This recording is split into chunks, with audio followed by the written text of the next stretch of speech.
Mas Tá. eu queria, a partir da tua visão, daí dos Estados Unidos, o que aconteceu desde aquele dia que você participou aqui, quando teve a votação para o Bolsonaro, até hoje, o que está acontecendo? Vamos lá. Eu, de fato eu tenho uma entrada muito boa aqui a diversas autoridades americanas, porque basicamente desde antes de 2018 até eu tenho trabalhado esses contatos internacionais, né? Sempre vi muito valor em fazer esse tipo de coisa, porque eu vi que a esquerda acaba fazendo isso de maneira muito mais organizada, né? Eu até costumava falar, o que sai na Folha de São Paulo é o que sai no Le Monde, no The Guardian, no The New York Times, e eles são muito bem conectados. Então, você pode ver, por exemplo, no passado, quando teve aquela campanha lá para a libertação do Lula, o Zanin vivia nos fóruns internacionais, né? Depois até o próprio Boulos foi a Portugal, foi a outros países, e na verdade o que eu estou fazendo aqui é basicamente isso, só que tem algumas diferenças, né, nas nossas atividades em matéria de mérito. Por quê? Porque eu, começando agora a contar essa história propriamente dita, Vilela, o Trump me citou aqui no CPAC. CPAC é o maior evento de conservadores do mundo. Acontece desde 1973, começou com Ronald Reagan. A última versão foi agora em fevereiro, em Washington, D.C., na capital dos Estados Unidos, e o Trump ele me citou no meio do público. Ato contínuo, eu retornei ao Brasil e eu comecei a ver alguns parlamentares de esquerda subindo na tribuna e dando alguma entrevista, subindo o tom, dizendo que eu estava fazendo uma conspiração contra o Brasil, né, um ataque à soberania e tudo isso que vocês conhecem. Então, quinta-feira, por um acaso, dias antes eu havia comprado um voo. Eu liguei para minha esposa, falei, amor, vamos viajar para os Estados Unidos, tem um amigo nosso aqui que está convidando a gente. E aí ela falou, vamos ver um feriado. Só que não tinham muitos feriados prolongados. E aí eu falei com ela, vamos dar uma olhada, ver como é que estão os preços para ir no Carnaval.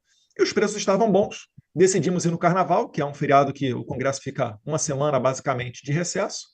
E por coincidência, né, essa passagem que a gente havia comprado pouquíssimos dias antes, na quinta-feira, peguei um voo e vim aqui para os Estados Unidos. Né? Sexta-feira, se não me engano, comecei a ver matérias na imprensa onde o Alexandre de Moraes havia enviado para o PGR uma demanda do líder do PT, né, o deputado Lindbergh Farias, pedindo para apreender o meu passaporte. Como eu já sei o modus operandi do Moraes, onde ele não se importa muito com a lei, porque ele já sabe que é muito difícil a atual composição do Senado fazer o impeachment dele, o que, na minha opinião, seria o mais justo nesse momento, ele mandou o expediente para o PGR responder sim ou não, e deu 5 dias de prazo. Ou seja, ele muito provavelmente não sabia que eu estava nos Estados Unidos.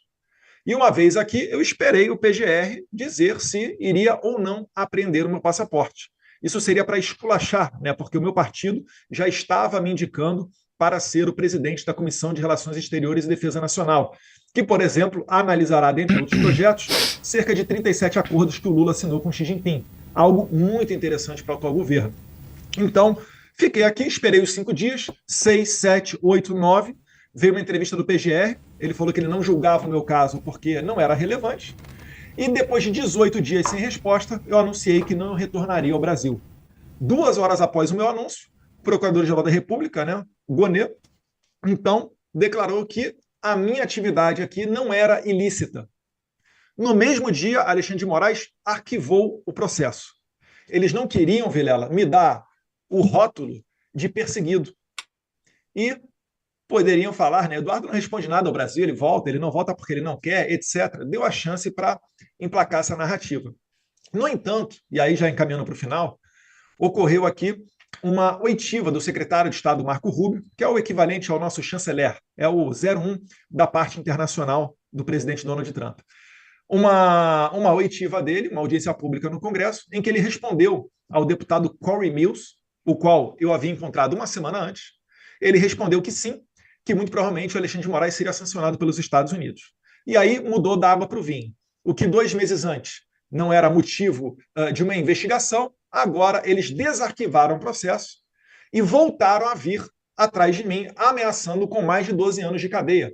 Porque essa passa de 12 anos de cadeia, somadas todas essas penas que eles me acusam. Estão me acusando de abolição violenta do Estado Democrático de Direito, né? Estão me acusando de coação mediante processo, e tem mais um outro crime ali, acho que é obstrução de justiça. Obstrução de justiça, eu acho. Não sei se estou me alongando, deixa eu saber, tá, Vilela? Mas eu já estou encaminhando para o final. Tá. Então, depois disso tudo, o Alexandre de Moraes ele começou a cada vez mais dobrar a aposta, né? E a gota d'água foi quando ele colocou a tornozeleira agora no Jair Bolsonaro que seguiu todas as ordens do Moraes, mesmo entendendo ilegais ou inconstitucionais, mas ainda assim, Moraes agora basicamente coloca, né, o presidente Bolsonaro em prisão domiciliar e até proibido de dar entrevista, coisa que não ocorre nem com traficantes de drogas no Brasil. Enfim, isso daí acho que é uma parte até que a gente vai concordar, né? O Delmori foi muito crítico, inclusive, nesse ponto, com relação ao Felipe Martins.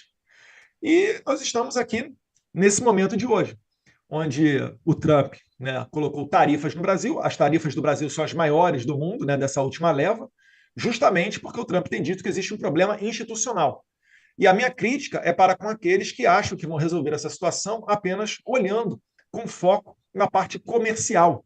Isso não ocorrerá. O Trump tem dito reiteradamente que não é só Bolsonaro, são seus apoiadores. Tem a questão da decisão das Big Techs do Supremo Tribunal Federal, que eu acho que até que o Paulo consegue falar melhor do que eu. Então, o conjunto da obra, liderada pelo Alexandre de Moraes e com suporte do Lula, é que está fazendo o Brasil chegar nesse ponto de, em 1º de agosto, ser tarifado em 50%. Não era o meu desejo, tá? Sempre trabalhei para sanções individuais no Alexandre de Moraes, mas, né, o presidente Trump, dentre as alternativas dele, escolheu essa, e eu acredito que agora é o momento da gente fazer pressão para que acabe com esse sistema, né, de julgamentos antecipados, de juízes fazendo declarações na imprensa, perguntas do tipo por que o Jair Bolsonaro está sendo julgado na Suprema Corte, quando ele não tem mais foro por prerrogativa de função, deveria iniciar o processo dele na primeira instância. Enfim, a gente está expondo, basicamente, toda essa perseguição contra o Jair Bolsonaro. Então, não vale ser nós. Nem só contra o Jair Bolsonaro. Você me permite pular aqui um pouco em cima de você, Eduardo, te interromper um minuto, que eu acho que vale para o Vilela, que talvez ele esteja interessado na linha do tempo desde o início. Sim. Porque esse foi um processo que começou ainda em 2022. O que aconteceu em 2022? E esse é o meu entendimento pessoal, não falo aqui necessariamente pelo Eduardo, ele pode concordar ou não, mas em 2022 o Brasil foi vítima de um verdadeiro golpe. O entendimento é que o Alexandre de Moraes deu um golpe de Estado que se consumou em 2022 na condução do processo eleitoral naquele momento, um processo que não teve absolutamente nenhuma isonomia e que se utilizou de um sistema com diversas vulnerabilidades e que não contava com a credibilidade da população, de boa parte da população brasileira. Milhões e milhões de pessoas questionavam e ainda questionam a credibilidade do nosso sistema eleitoral. Esse questionamento, essas críticas foram respondidas com censura e truculência, de forma que o Alexandre de Moraes conseguiu consolidar o poder e levar o candidato que ele queria à presidência da República no Brasil. O meu entendimento pessoal foi que naquele momento não havia mais instrumentos de reação institucional no Brasil.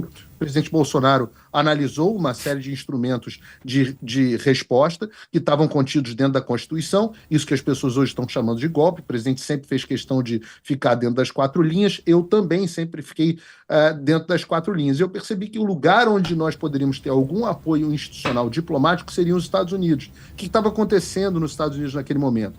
Os republicanos tinham acabado de ganhar as eleições de midterm, as eleições de meio de mandato, e recuperado a maioria na Casa dos Representantes, que é a Câmara dos Deputados aqui dos Estados Unidos. Eu olhei e falei, olha, agora a gente tem uma oportunidade, porque até agora a esquerda está agindo sozinha, influenciando pesadamente, inclusive, o processo eleitoral brasileiro, com a ajuda do Joe Biden, dos senadores e deputados democratas, etc, etc. Eu falei, agora é uma oportunidade de contra-atacar. E comecei a ter as primeiras reuniões, naquele momento o deputado Eduardo Bolsonaro ainda não estava, com os parlamentares. Quando o deputado Eduardo Bolsonaro voltou, acho que ele estava viajando naquele momento final de 2022, eu procurei e falei, olha, você é a pessoa mais bem relacionada que existe dentro dos Estados Unidos. Ninguém dentro dos Estados Unidos tem um relacionamento melhor que o seu. Você já falou no CPAC várias vezes, é respeitado, a família Trump te adora, você é um cara, a gente precisa unir forças. E o deputado Eduardo Bolsonaro teve a sensibilidade de, naquele momento, falar, você tem razão, Os americanos são a alternativa que nós temos. Mas nesse momento, naquele momento, a gente só tinha o Congresso ao nosso lado. E tínhamos um problema muito grande. Qual era o problema? Nem o brasileiro estava consciente de que o Brasil estava vivendo uma ditadura e que tinha sofrido um golpe de Estado, e muito menos os americanos e a comunidade internacional. Então aí começa um trabalho de várias frentes. Primeiro, eu estou deixando o plano inteiro aqui, o plano diabólico inteiro colocado aqui para vocês. A primeiro foi, vamos participar do máximo de podcasts, e vivam os podcasts, né? E programas de televisão e entrevistas que nós pudermos, e o Eduardo e eu nos dividimos aqui em centenas, fizemos Jordan Peterson, PragerU, Dinesh Souza, Steven Crowder, One American News toda hora, Newsmax, foi na Fox News, todos os lugares que você puder imaginar, a gente foi. Chegamos ao ápice de fazer uma audiência pública dentro do Congresso dos Estados Unidos, que foi muito importante, e começamos uma questão de pressão, numa tentativa de, naquele momento, fazer uma pressão diplomática com um objetivo, que não era relacionado exclusivamente ao presidente Bolsonaro. Isso é um erro que as pessoas cometem com muita frequência, de personalizar a questão. É claro que o presidente Jair Bolsonaro é um perseguido político e é o símbolo maior dos perseguidos políticos no Brasil, mas ele não é o único. Então, dentro dos benefícios que a gente está buscando, muito mais beneficiado do que o Jair Bolsonaro vai ser a Débora, que pintou a estátua de batom, vai ser o Rodrigo Constantino, que está com câncer, se tratando e não pode utilizar as próprias redes sociais.